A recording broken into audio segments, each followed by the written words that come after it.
Perkara yang nak saya sebutkan tadi ialah tentang perangai orang kita yang suka mendampingkan senjata dengan benda-benda gaib atau benda halus. Perbuatan begini banyak buruk dari baiknya. Nada suara Datuk amat perlahan.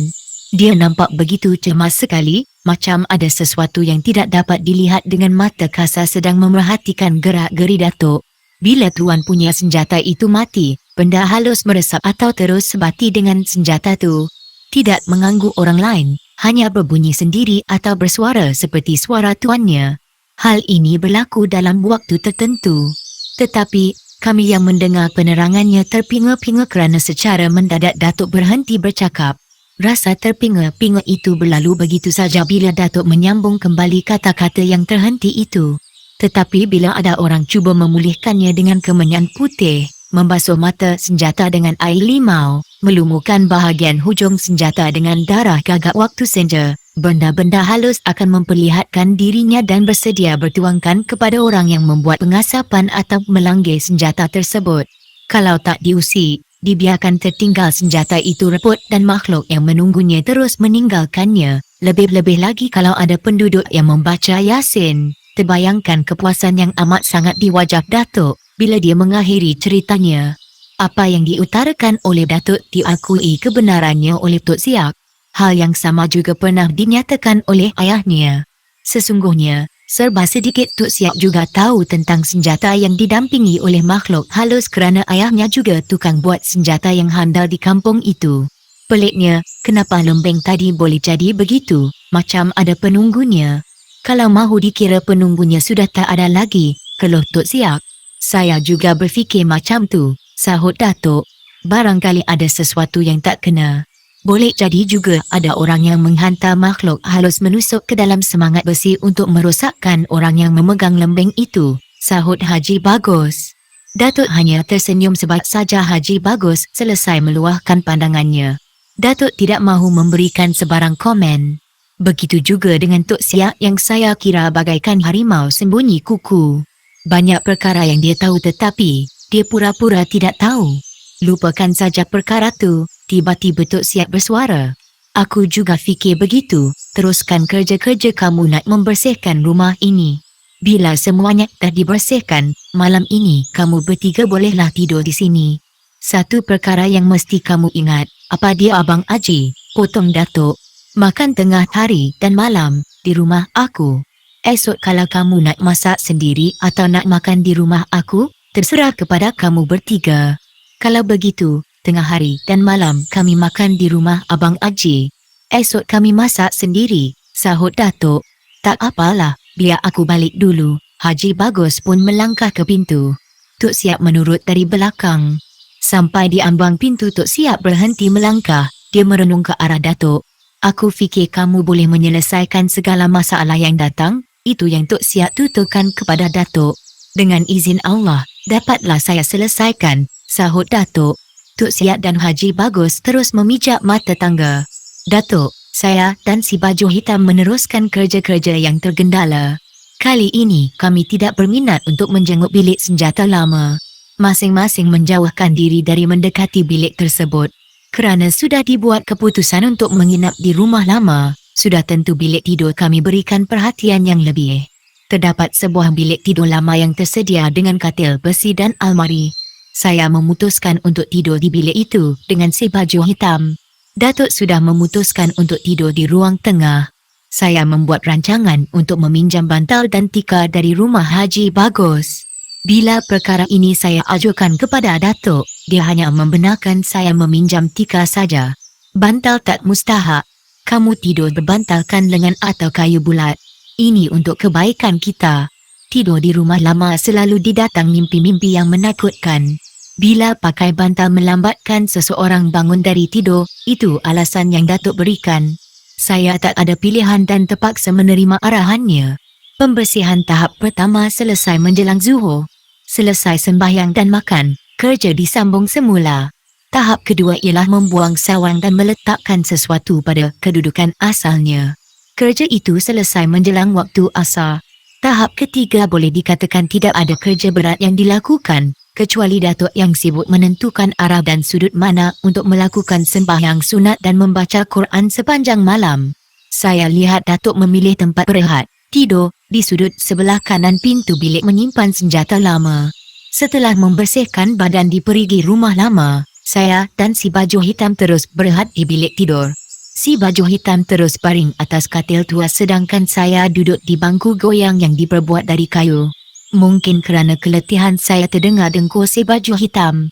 Datuk pula sudah 10 minit turun dari rumah lama. Tidak pula diceritakan kepada saya ke mana dia mahu pergi. Sambil duduk di kerusi goyang saya merenung keluar menerusi tingkap. Saya melihat daun jambu air, mempelam dan daun ciku bergerak lemah ditolak angin. Pada saat yang sama saya terkenangkan kebaikan Nurul Hayat. Sebagai orang muda saya bayangkan saat-saat yang menyeronokkan bersama Nurul Hayat. Saya khayalkan saya sedang memadu cinta dengan Nurul Hayat hingga menimbulkan rasa harap dalam diri. Dengan perlahan-lahan saya pejamkan sepasang kelopak mata, tidak dapat saya gambarkan bagaimana nikmatnya merangkum pinggang Nurul Hayat sambil menekan hujung hidung ke pipinya. Bila kelopak mata saya buka, saya jadi gemetar. Nurul Hayat terpacak di pintu bilik tidur. "Nurul, kamu datang?" kata saya. Nurul mengangguk. "Macam mana kamu datang? Apa ayah kamu tahu yang kamu kemari?" kata saya sambil cuba bangun dari kerusi goyang. Saya tidak boleh bangun. Punggung saya bagaikan melekat di kerusi. Nurul Hayat tidak menjawab semua pertanyaan saya kemukakan. Dia tersenyum sambil mengoyakkan bajunya, mempamerkan kulit dan buah dadanya yang tegang. "Jangan Nurul," jerit saya. Ternyata larangan saya tidak dipedulikan. Kali ini wajahnya sentiasa dihias senyum bertukar menjadi garang. Dia melangkah dan kian rapat dengan saya. Tanpa diduga, Nurul Hayat melepaskan penampar di muka saya. Rasa sakit yang menjala di muka, saya tanggung sendiri. Kulit muka saya rasa bagaikan tersiat. Keadaan makin cemas. Kalau tadi punggung bagaikan melekat di kerusi, kini sepasang tangan saya tidak boleh digerakkan. Tulang-tulang sendi tangan dirasakan amat sakit seperti dicucuk dengan benda tajam. Saya menoleh ke arah baju hitam yang sedang berdengkur. "Andi, tolong aku." Dengan sekuat hati saya menjerit. Si baju hitam terjaga. Sebelum bangun si baju hitam menggeliat 2-3 kali. Dia tidak pula merenung ke arah saya. Sukar untuk saya menerangkan kepadanya apa yang sedang saya alami.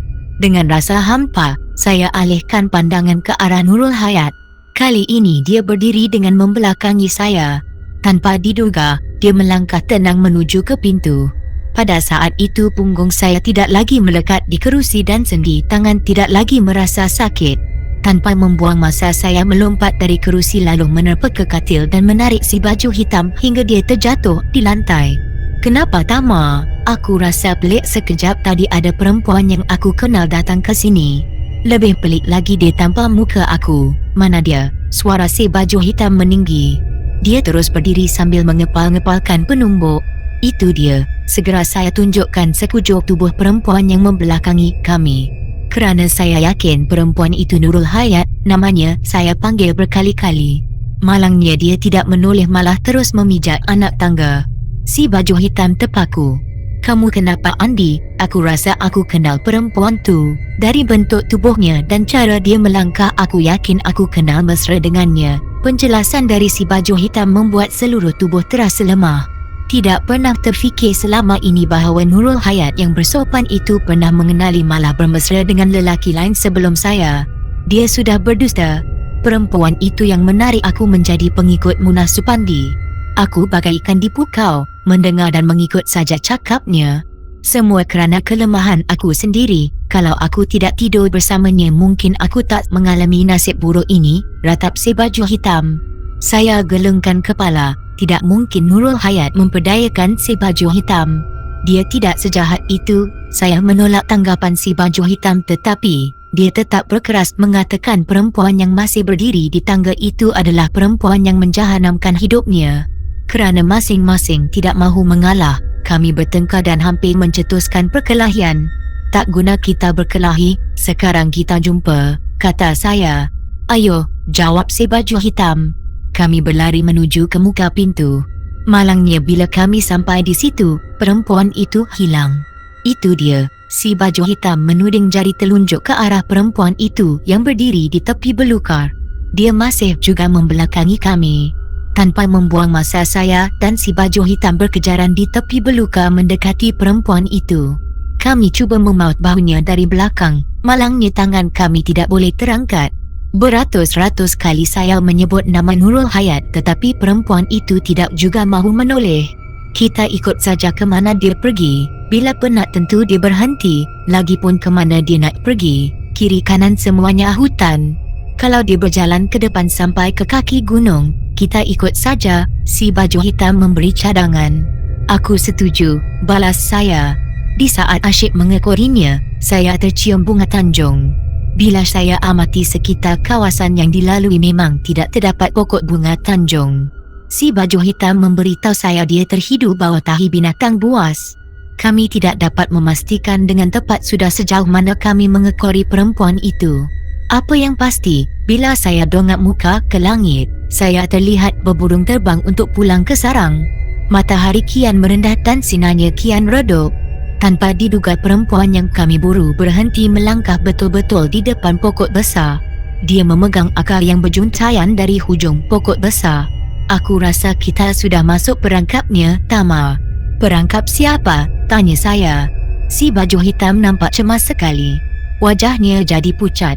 Sesekali dia mendongakkan wajahnya ke darah langit, merenung sekawan gagak yang sedang berlega-lega di angkasa sambil berbunyi. Berburung gagak itu seperti diarah terus hingga di dahan pokok besar, berbunyi bersahut-sahutan. Suasana terasa seram dan saya mula terasa ada berpuluh-puluh biji mata berwarna merah dan hijau muncul dari celah-celah akar yang berjuntaian di dahan pokok. Sukar untuk menentukan apakah mata yang banyak itu mata manusia atau mata binatang. Aku tidak dapat berjumpa dengan datuk kamu. Agaknya inilah petang kematian aku, Tama. Suara si baju hitam terketa-keta. Dia seperti mahu menangis. Saya jadi panik, tidak tahu apa yang patut saya lakukan bagi membantu si baju hitam. Pada hemat saya, tidak wajar saya tinggalkan dia di sini semata-mata untuk mencari datuk bagi mengatasi masalah yang sedang dihadapi ini. Masa kematian aku sudah tiba, Tama, ulang si baju hitam. Aku tak faham dengan maksud cakap kamu. Perempuan yang kita ikut itu sebenarnya bunuh wanita, bekas guru aku. Dia mahu membalas dendam kerana aku berpaling tadah. Sudah aku katakan selagi aku tak mati di tangannya, dia tidak akan puas. Hibur sungguh suara si baju hitam. Saya bertambah panik. Kamu maksudkan Munah Supandi? Andi? Ya, Tama, jawab si baju hitam. Laknat dia, kata saya spontan. Serentak dengan itu perempuan yang membelakangi kami segera memusingkan badannya. Kami bertentang wajah, tetapi si baju hitam hanya melihat wajah perempuan itu untuk beberapa detik saja sebelum memalingkan mukanya ke arah lain. Saya tidak mahu mengalah. Wajah perempuan itu saya tentang. Suara gagak terus berbunyi dengan hebat.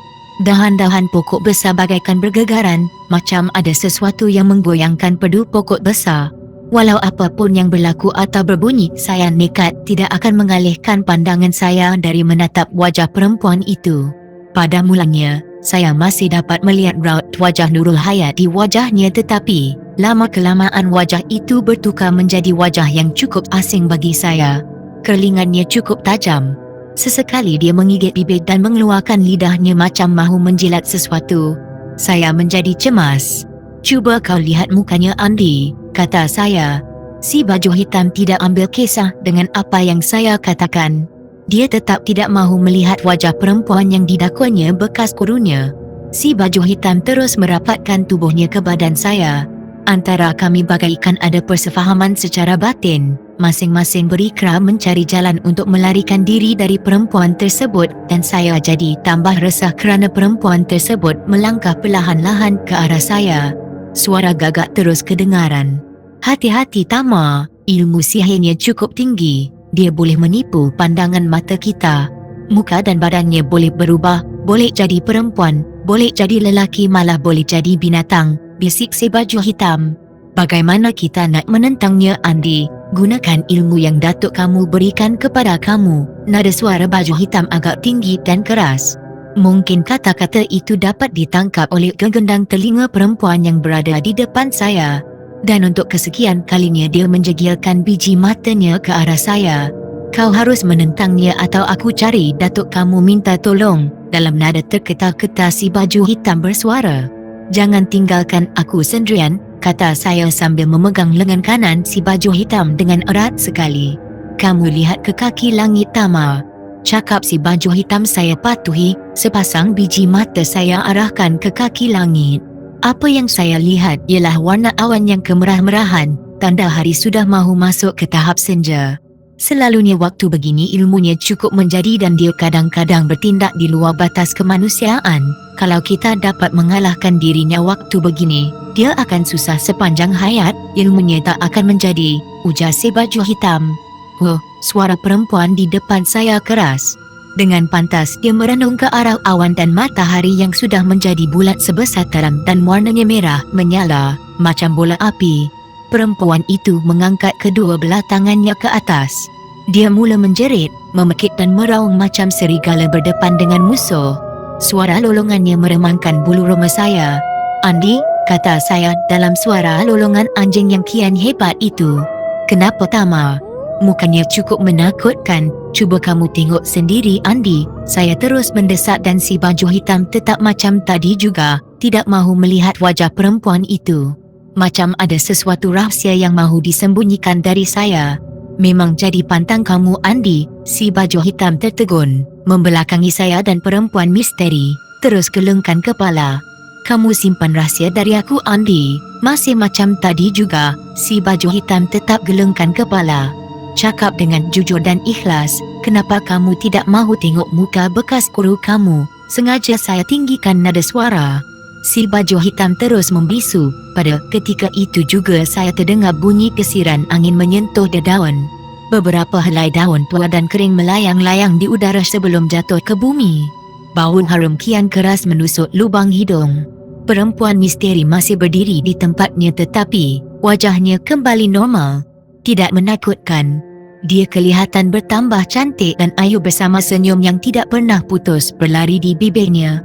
Wajah Nurul Hayat tidak dipamerkannya tetapi bentuk badannya masih menyerupai wajah Nurul Hayat. Kenapa kamu tak mahu tengok dia, Andi? Ulang saya lagi. Tama, si baju hitam tidak meneruskan percakapan. Teruskan, Andi. Begini, Tama. Kalau matanya dapat memandang anak mata aku secara mengejut, aku jadi lemah dan melutut kepadanya. Itulah sebabnya aku tak mahu renung mukanya, bukan kerana pantang atau ada rahsia. Kamu tahu antara kita berdua memang tak ada rahsia apa-apa. Si baju hitam buka rahsia. Dan saya tidak mahu bertanya lagi tentang hal tersebut. Dia bercakap jujur yang sekaligus membayangkan harapan agar saya bersedia melindunginya. Kalau itu kelemahan kamu, jangan renung mukanya. Biar aku saja berdepan dengannya, Andi. Saya mula naik semangat. Walaupun saya dan si baju hitam berdiri membelakangi antara satu dengan lain dan bercakap agak perlahan dan kadangkala tenggelam dalam suara salekan anjing, ternyata perempuan misteri dapat memahami apa yang saya tuturkan kepada si baju hitam berpandukan dari gerak mulut saya. Buktinya, setiap kali bibir saya berhenti bergerak, perempuan aneh itu gelengkan kepala sambil menggigit jari. Kemudian dia memberi isyarat dengan mengerakkan ibu jari kirinya berkali-kali, seolah-olah menyuruh saya meneruskan percakapan. Bila percakapan diteruskan, wajahnya nampak ceria sekali. Biar aku tentang dia, Andi, bisik saya dan perempuan aneh itu tersenyum lalu menggamit saya. Dia bagaikan mengalu-alukan keputusan yang saya buat. Jangan terburu-buru nanti kamu binasa, Tama. Itu yang diungkapkan oleh si baju hitam dengan nada yang amat perlahan sekali. Saya lihat muka perempuan itu bertukar menjadi garang. Dia mengenggam penumbuk. Saya kira hatinya membara kerana si baju hitam menasihati saya. Biar aku pergi sekarang, darah muda saya tidak dapat dikawal lagi dan baru melangkah setapak. Si baju hitam terus menghalang. Jangan terburu-buru, Tama. Andi, kalau begini keadaannya, masalah kita tak akan selesai. Saya cuba menolak si baju hitam ke tepi. Tetapi dia tetap bertahan. Saya jadi serba salah. Sama ada mahu meneruskan atau mendengar saja cakap-cakap si baju hitam. Paling mengejutkan, pada saat itu juga perempuan aneh hilang dari pandangan saya hanya untuk beberapa detik. Kemudian dia muncul kembali dalam keadaan asal, iaitu mengangkat sepasang tangannya ke langit. Dia menjerit dan memekik dan meraung macam serigala lapar. Dengarlah cakap aku, Tama, rayu si baju hitam. Saya membisu dan terpegun dengan suasana ganjil yang terjadi di depan mata. Macam-macam perasaan timbul dalam hati. Rasa berani, takut dan cemas silih berganti menguasai diri. Biarkan dia menyalak hingga penat. Kalau masa dia menyalak kamu dekati dia, kamu hancur, Tama. Aku anak muridnya, aku tahu apa yang mahu dibuatnya. Kita nampak dia mengangkat kedua belah tangannya sambil menghala mukanya ke langit. Sebenarnya dia tak buat semuanya itu. Kamu sangka suaranya yang menjerit, padahal itu bukan suaranya. Suara tu datang dari hutan. Si baju hitam buka rahsia bekas gurunya. Saya menggigit bibir dan mengedutkan dahi. Kita kena hati-hati, Tama. Jangan ikutkan perasaan nanti kita yang jahanam.